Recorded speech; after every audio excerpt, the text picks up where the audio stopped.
Hello and welcome to my live stream of me practicing. And nice to see that some of you are here.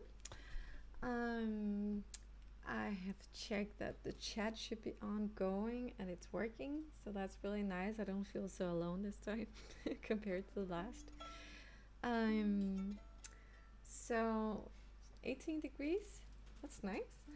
I wish we had that too here. I think it's no, maybe it's not, but it just feels really hot still. So tonight I wanted to do a bit of a kind of a different practice because I was just thinking and planning what to do tonight, and usually I take up a theme or a different kind of song, but at this moment I have really many concerts, and I also have a solo concert at the island Bornholm next weekend on Sunday actually. And I thought if this should be authentic and if this should be like a real practice, I would definitely not practice any new songs now. I would just practice for this concert to steady my focus and be sure that I'm up to date with my stuff that I'm gonna play. So this is basically gonna be me practicing something that I should be quite good at because as I said, I'm playing it in a week. So I will start with a song called Summertime. You may know it from Gershwin's Porgy and Bess. It's just a song that I like to play on the violin without any words. And yeah, I like some cool weather too. Actually, I'm looking forward to fall. Right now, I'm looking forward to sipping a cup of tea, and it's cold outside, and it's fresh in the weather, and yeah, I'm just really, really ready for celebrating Halloween and doing all the nice fall stuff. So actually, my favorite season of the year is actually fall. So or autumn. I don't know what you prefer to call it. So, but this concert is on the last day of August, so the last day of the summer. So I thought I would do a summer concert and a summer theme. So most of the songs has something to do with summer, or I'm gonna explain at the concert that there is something summer-ish about it. Summertime is one of them, and Summer by Vivaldi, third movement, and then I'm gonna play House of the Rising Sun. I thought sun and summer is something to do. Yeah, and then I'm gonna be a bit creative with some of the other songs. But yeah, let me just start with the summertime.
that's it.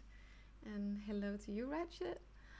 Um, so yeah, the weather talk is nice. Yeah, just looking forward to colder weather, and I'm here kind of sorry it's not very nice to say, but I'm really here sweating, so I'm really looking forward to it.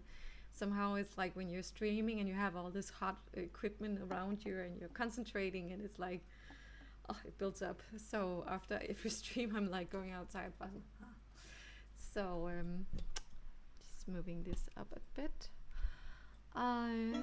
Nice to see you here as well.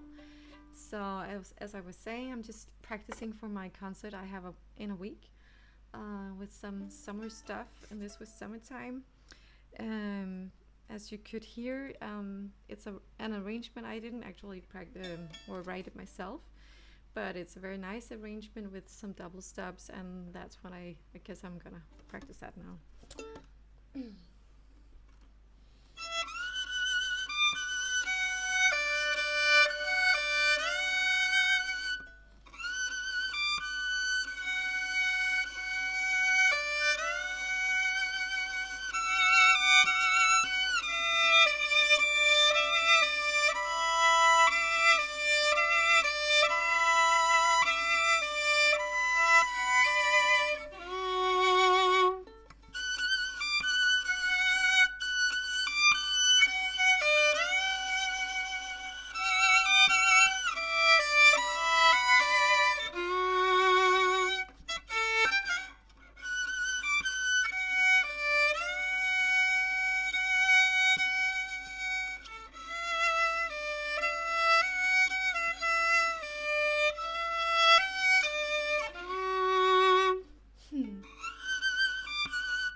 Just looking here. No, the series is not over, not yet.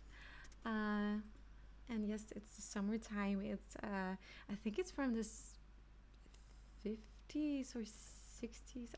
I'm not really no 70s maybe. I'm not really sure. Maybe someone can answer me that. And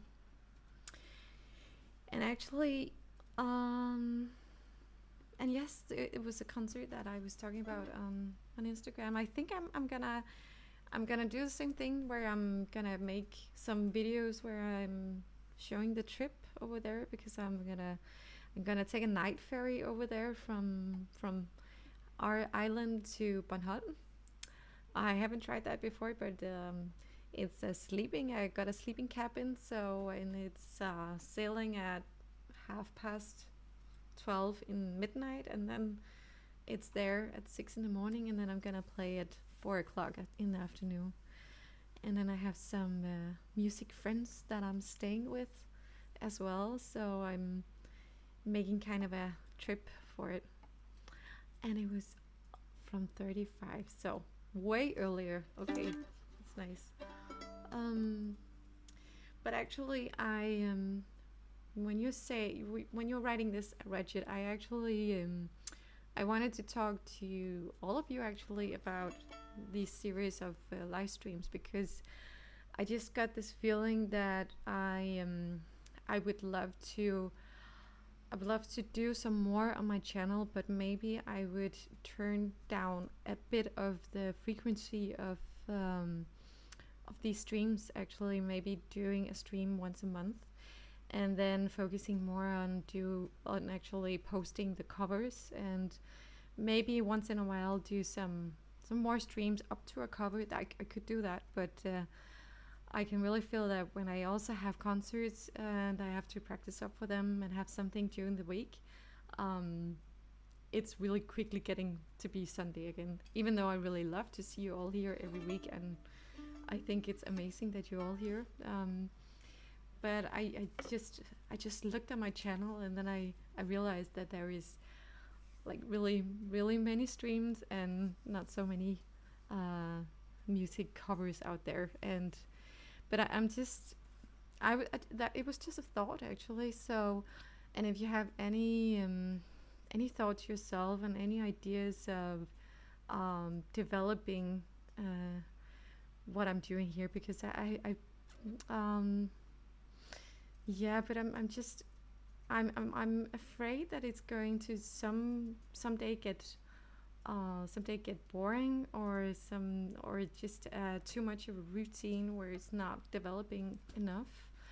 Um, so, or else I'm not really sure yet if I'm gonna cut it down to once a month, but I'm just maybe I just hit a creative, like, um yeah, I just need to do some more, and I know that this is just getting as a routine, and it's really nice. And maybe it's just because that um, I'm impressed that you are showing up every week, because sometimes I feel that maybe it's not boring, but this the same thing. But yeah, it's just nice to get your thoughts of it. Um, and if I should develop these weekly streams, what else could I do for a series or themes or anything like that? So just if you have any brainstorms, please let me know. But this is still practice, so I will just still continue a bit.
Let me just see here. So personally, you like the routine, um,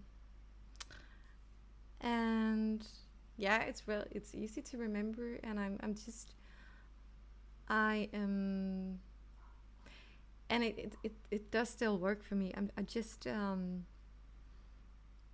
yeah, I need to put myself more out there, upload more content. Live streams are good, but general audience like to see other kinds of shorts, blogs, and such. Yeah, I know that. I know that. And I'm really trying to practice being out there, and I think it's something mentally that you need to to be more sure of yourself, to be more sure that you don't doubt that people actually want to see things. I've noticed that I've gained some followers on TikTok actually, but I've actually lost some followers on Facebook. And I think that the thing about losing audience or losing followers is something that I didn't really realize that could happen when you actually start posting more. That people are actually, okay, I don't want to watch this.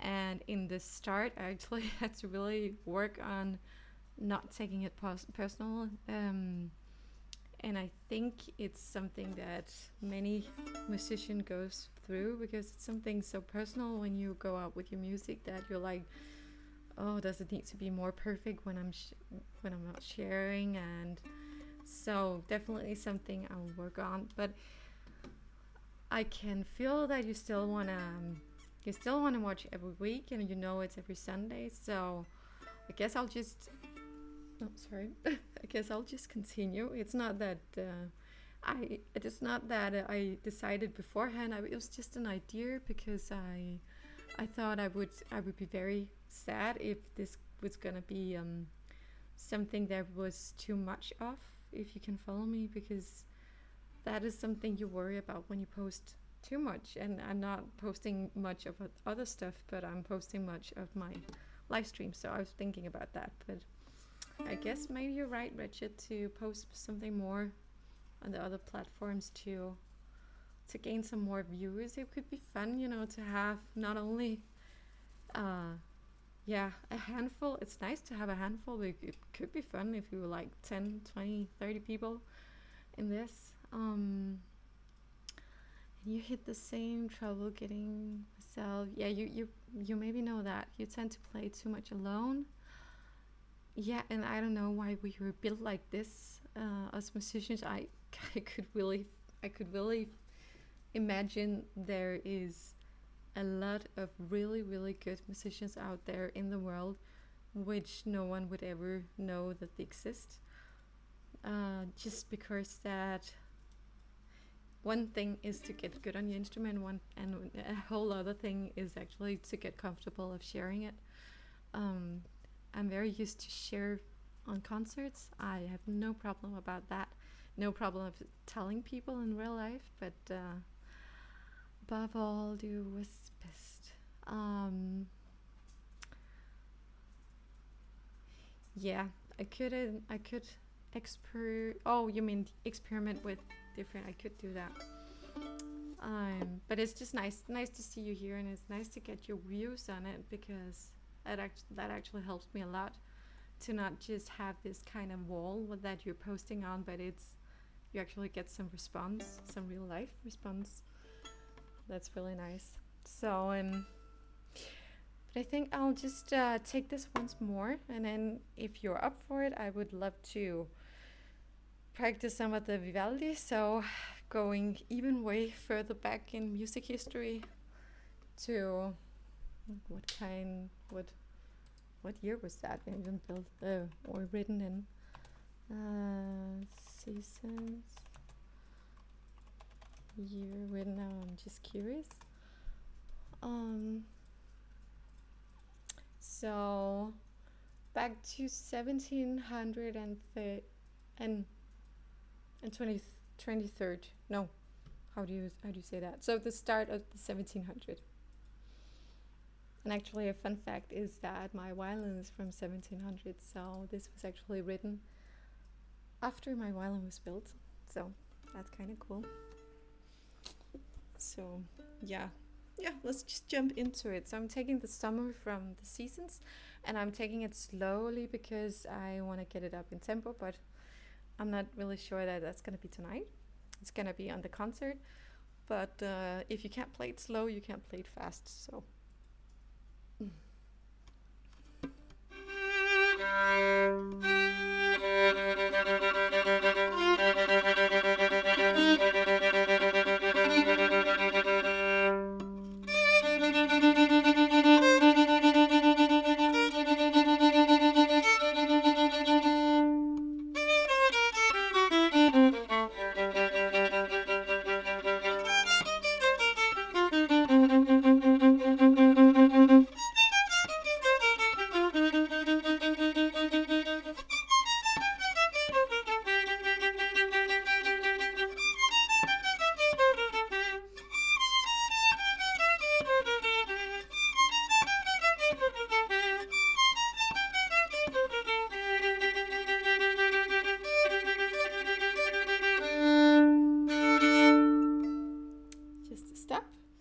please tell us the violin maker again. Yeah, the violin maker was Matteo Gafrilla. Not really sure if I'm pronouncing his name correctly, but he was a Venetian violin maker. Had his studio in Venice.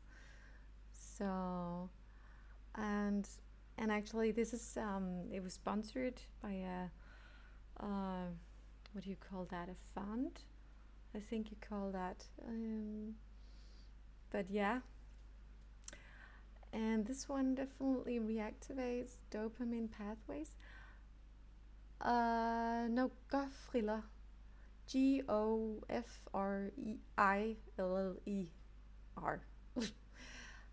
um, but yeah, I really love this music for that time, and also Mozart, and sometimes actually when I need to clear my head, um, just playing some of, some music from that time period is just really healing. But it's also very hard to play because it's not something that you can like slide on. Actually, it's very compared to the summertime where you can like, okay, I didn't get it, so you can like slide it up.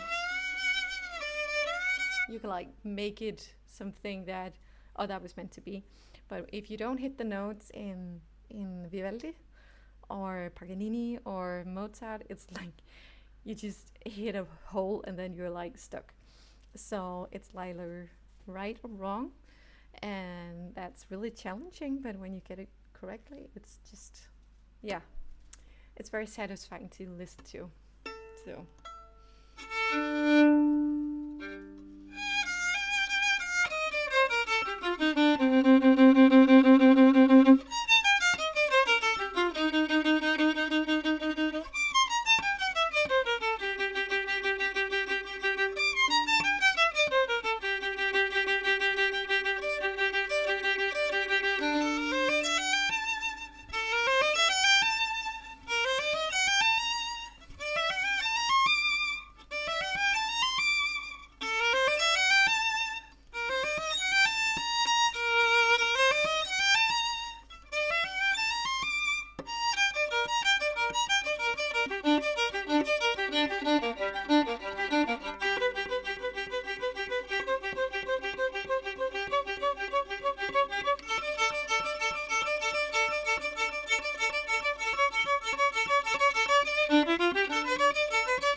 And actually, this plays is something that that's actually easier to play fast than slowly, because you, I think I have mentioned it before, because if you play it slowly you have to like use more bow, and it's like you can like trip over your strings and your fingers. But when it's really fast, it's like you don't even have to move the bows very much, and then it gets there. um, and yes, actually I have thinking about teaching, and about teaching online. I also thought about um, filming some tutorials, and when I actually say it, it's a really good idea. But I just again, I start doubting myself how to do it, because then I look at other videos and I look that they're like very nice produced, and I immediately get, well, if it's not gonna be that good, then how are the people gonna react to it? But then I also know that it's a process, so you can only get better just by doing it and by improving. But I thought doing small series of how to improve your sound and techniques as you were thinking about. Um, yeah, so I'll just take this plate again.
Actually, when I'm practicing some of this stuff, it's really hard to practice because it's almost like your ears get tired of listening to something that is so close. Not that it's loud, but it's just it's hard to like pick out the notes, and you don't want to like squeeze it through. So you're like very light-handed, and actually sometimes you just need to really just be sure of your fingers where you're placing them. So that's balance, not quite easy. And thank you. It's nice that it sounds good. Some good microphones I've actually using for these streams. That's nice. Another question from Out in the Weeds appears. Yeah, so it appears that I'm not using a shoulder rest. In a way, it's true, and actually, it's something that is, what can you say? It's quite unique that I'm not using a typical shoulder rest. So actually, I do have something. So it's kind of what you call it, a sponge, just built up by two things, like two sponges, and just to make an angle, and then I'm using a rubber band to put it on my violin. So it's very like, yeah, it's not very pretty. It's, well, you don't see it as much, but actually it was a very good violinist that I had as a teacher when I was younger. He wanted me to like get rid of the shoulder rest once and for all, or actually just be able to play without, because his thought about a shoulder rest was that it was something that is locking your position when you're playing the violin, and it is usually, you know, a very big one that goes from here over there and like gives something some distance to your shoulders actually. But the problem is that they were like usually built for your shoulder and like adjusted so it really sits tight, and then when you use it for longer periods of time, you're like very used to that. To make your violin sound good, it has to be in that exact position. So if your back start to like hurt just a bit and you need to move and you need to be able to play your violin here, you wouldn't be able to because the shoulder rest would lock it in, or up here, and like changing like in, you know, when you wanted a new sound and you would like put it down here to like make it more, you know, round, or up here to make it more bravura and virtuos, or what you could like. It's almost like a feeling when you're playing the violin, like where you're actually placing it. To be able to do that, you would have to play without any shoulder rest or just a very small one, and that's why I'm using this, because it's not gliding on my, or sliding on my neck or my cloth, but it's staying somewhat somewhere where it's put, but not too much. So, and he compared it to, you know, riding a horse without a saddle. You would be able to, you know, feel your instrument more and be more freely when you're playing. So I think that I think he was correct, because yeah, it's a DIY shoulder rest, simple, and um, and thank you, Rachel. Nice to hear that that it's nice to watch. So yeah, that's the reason about my shoulder rest. There was something about I wanted to say about that. I forgot. But yeah, but I actually really love it also because I don't know if this is like really nerdy, but many violinists, or like classical violinists that really also practice a lot, they have kind of a thing on their neck, like it would be not a wound, but something that the skin is actually, you know, that it has been damaged in a way when you practice, because when you have a shoulder rest that is in the same position as always, your chin would also be in the same position, and that makes a lot of damage to the skin here. And if it gets really bad, I've seen like cases where people are practicing up for competition, and then it also, can get affected and stuff like that. So, but I actually never have this thing on my neck, but not on my neck. I do have it here though, but that's a different story. That's because I forget to put something there. The violin would always be around here, as you can see, but it doesn't hurt, no. And actually, it's on my collarbone. Actually, my because I've practiced so many hours during my life, my left collarbone is actually bigger than my right collarbone. For some reason, I've developed more, not more bone, but more of the thing that is around the bone. I don't know what you know. The thing that we also have in our ears. I have no idea what that is called in English. Do tell me if you have time to Google Translate. But I think you know what I mean. So the soft tissue or soft semi-hard tissue. I have more of that because I've placed my violin there so many years, and I guess my body then thinks, okay, I need to put some protection there. Okay, so that was a side quest.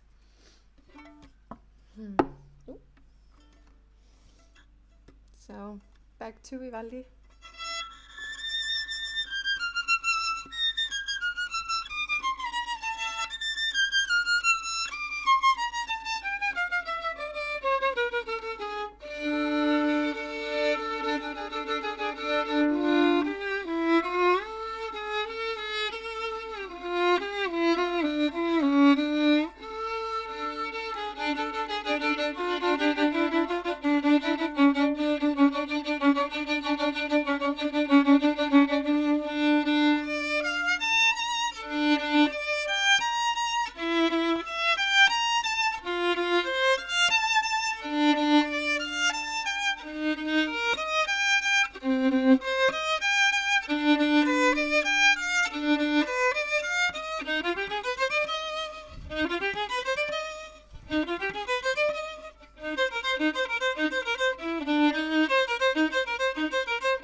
Oh, she's such a good violinist.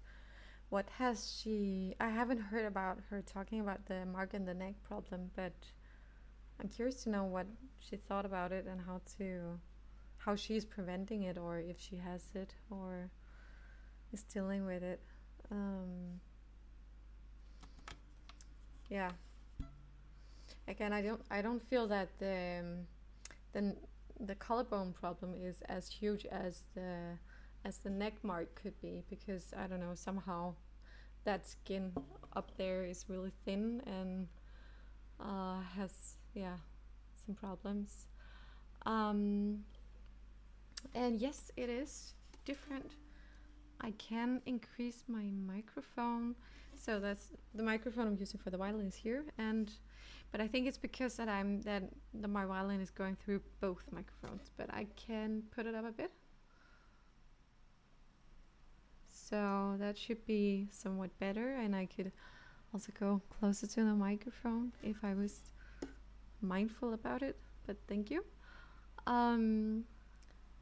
But yes, please do send me a link. That could be quite interesting to hear what she has a thought about.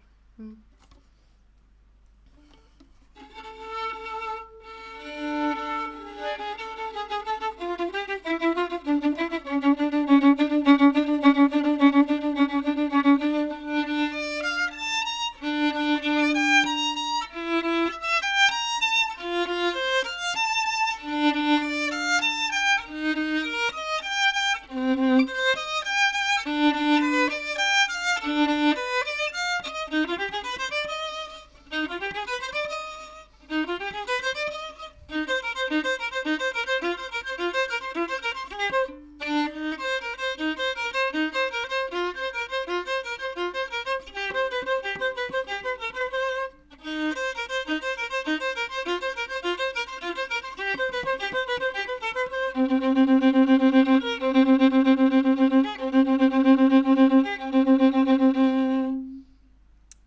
here comes my favorite hard difficult place. Double steps. So yeah, that's why I practice.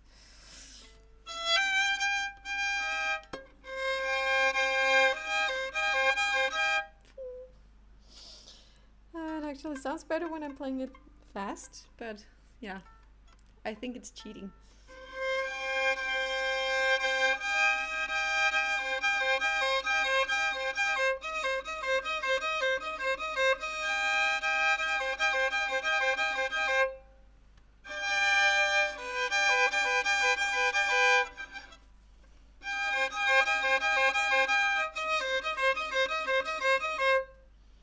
And as you know, here comes the ambulance.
About no, you don't need to know.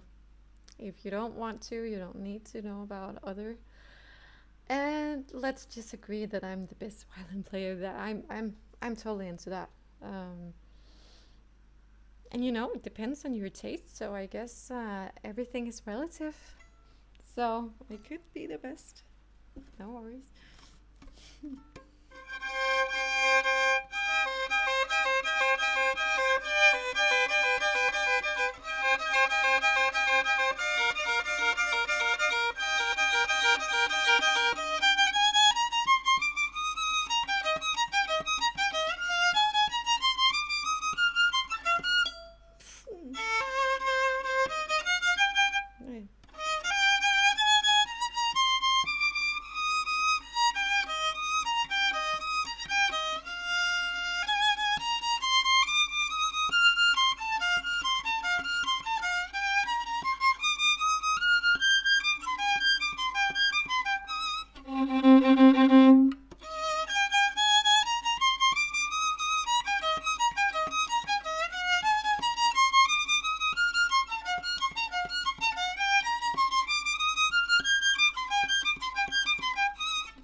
Not slow anymore. Oops.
think I would love to play through fast.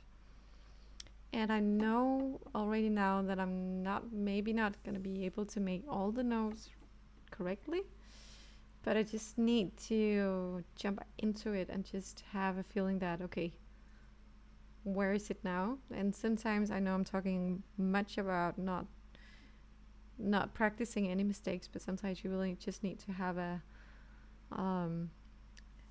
touch base where you are right now.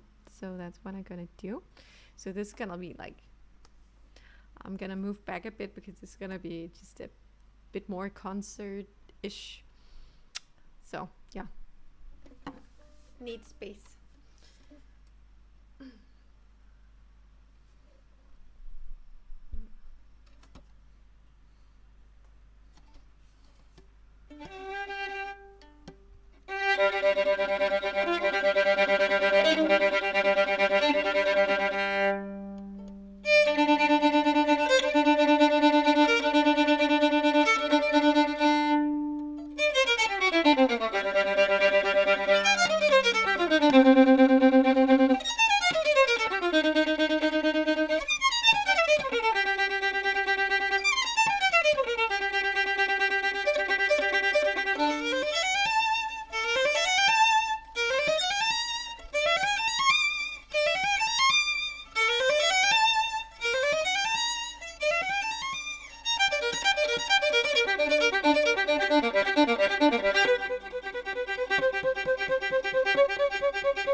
Thank you so much.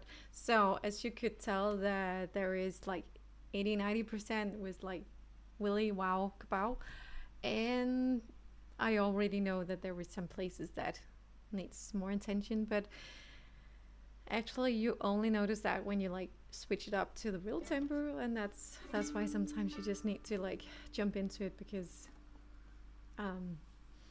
yeah, it's also when your adrenaline starts and you start to play really fast, that's when you sometimes get those places where you didn't thought you would get it wrong, and then suddenly it's like your brain is switching on and off.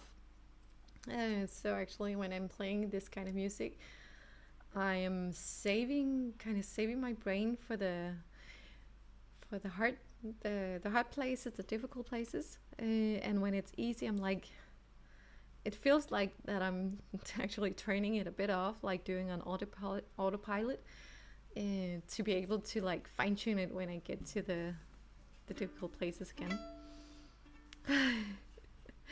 That's great. That's the point of music. And actually, that's what I love about sharing music, because I feel that I can share both the new music that you like many people know, but also sharing the old classical music, which was like once in a time that was the popular in music, you know. So just jumping back and forth in time is really something that music is nice. But yeah, the flow state helps.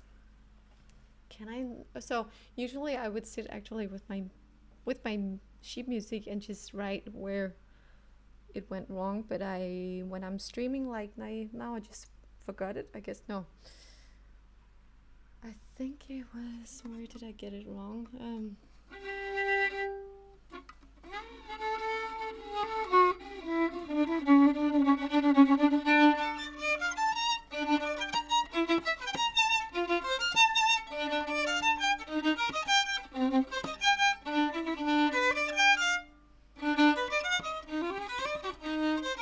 Oh, there it was.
And something funny, actually, I just noticed, on every concert that I play, especially if I play something like this, I would always stand up and playing standing. And just the other day, I thought, why am I actually doing this? Because, you know, well, it looks good, of course, to be standing up when you're playing a concert, but like, is there something physical contribution to my violin playing when I'm doing it? Actually, there is.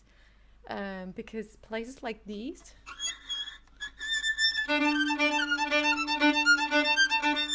I can kind of feel that I actually need to be able to have my lower body with me when I'm playing that. I know it sounds kind of funny, but it's just because that when I'm, why is it? Yeah. It's like when I'm playing it and my body stops, of course, at my chair. I feel that everything is going on up here instead of like I'm not compensating for the movement that I'm doing like really quickly. So that actually helps to have both of your feet grounded in the floor and like just have a good stance, to be able to play something very fast, to, I don't know, get the flow. I don't know. So there is some questions. That's nice.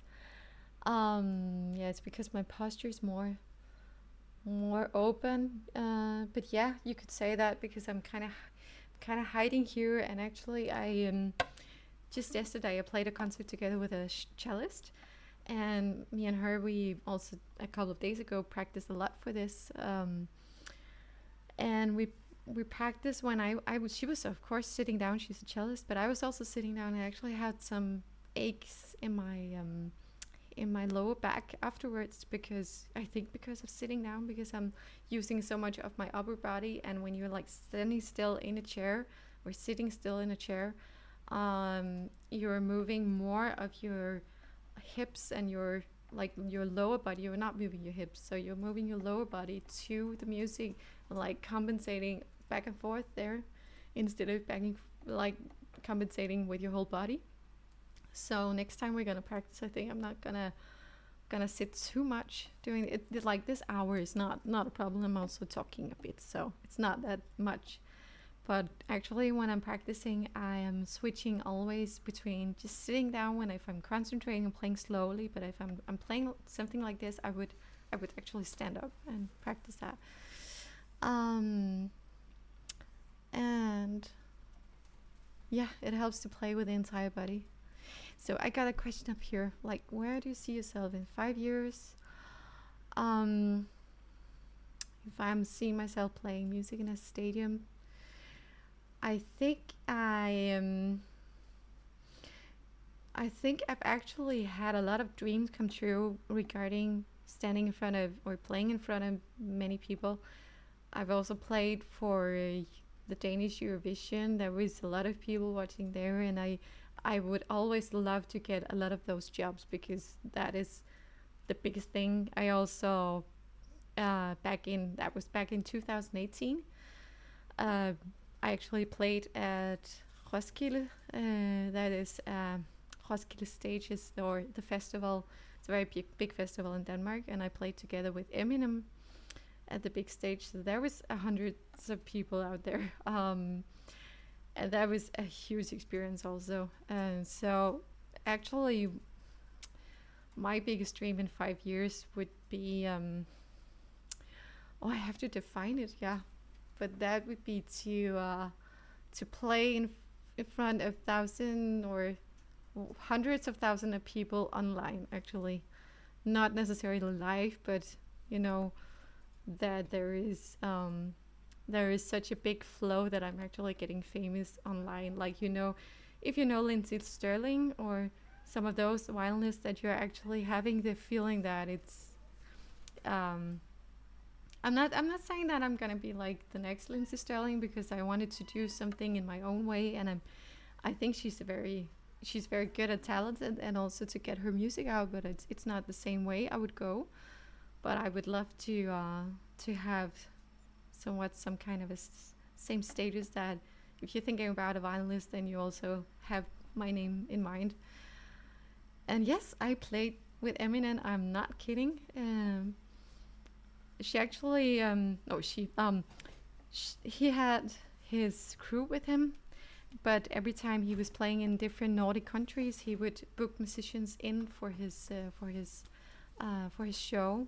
So actually, it was me and some other. I think we were 4 or 5 classical musicians that was hired into this job. So yeah, and I played together with his whole show. So that was really interesting and really exciting, and I love all of his music. I've heard it so many times, so I actually almost have issues with just keeping up with playing, because I felt that I was almost as much as a listener as a performer at that point.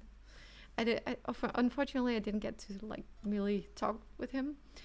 I only like got a thank you for my participation, but I talked to his other crew members, and that was interesting. And just being there for a whole day and being a part of the show, and so definitely more of those. That would be, yeah. And it was just in Denmark, so actually must have been really difficult for them, but they hired musicians from all of the countries. So, and the booker who contacted me, she contacted me only like, was it a small week before? So actually I thought it was a scam, but I was like, okay, if it's not a scam, I'm just gonna show up at the festival and say that I'm gonna play with Eminem, and let's see how they react. Because I didn't get a contract before, and there was a lot of I was a bit unsure. But it turned out to be true, and they were expecting me, and I got my VIP entrance thing for the stage, and yeah, and just being there, like, yeah, I'm glad I took the chance to. I was like, it's half an hour drive for me to Roskilde, so why not just go there and just the worst thing that could happen was that they said you're not on the list. So, but it was true, and it was such a great experience. And you know, playing with him was a great experience, but also standing there on stage and experiencing all of those, all of the audience. You know, the energy you get from actually standing on a stage with so many people that are like giving all of their energy up to the stage is, yeah, incredible. Um, and thank you for being proud of me. It's a really, really great achievement, and I would have loved to get more of that. And I think I could actually imagine that doing more, like doing being more famous online would actually get me to get more of those experiences, because I must admit I love to be like on these live show or live streams, and I like being online. It's not that I don't have anything against it, but I really mostly actually love standing on a stage and playing live. That is my call, because it's just that's where I get my spark and my energy, and that's where I really feel that I shine, and I love just being on the stage. So, but those things can, you know, get hand in hand, because if I was more famous, maybe other great musicians would think, okay, I need a violinist. Why don't I just contact her? And they actually found me through Instagram. So I have done something online at least. So guys, I'm gonna wrap it up now. 1 minute left. And I just want to say that next Sunday is gonna be cancelled because I'm playing the concert at Bornholm. But I'll keep you in touch with my trip over there, so you already know that. And then I'm just jumping to the next Sunday again, and then I'm gonna be here. So it was just a thought, and I just wanted to know what you were thinking about these live streams, but it seems like you like them, so that's really nice. And yeah, I think I'm just gonna spice it up with some more content. I'm really, really gonna focus on that. So yeah, I'll see you here on live stream in 2 weeks then. And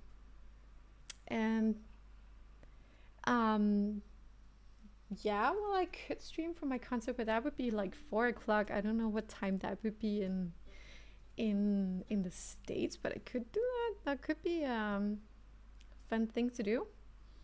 Actually, not a bad idea. I would just have to think about what camera and such, because I have a webcam, but it's not a bad idea. Not at all. Not at all. So, but anyways, thank you for watching, and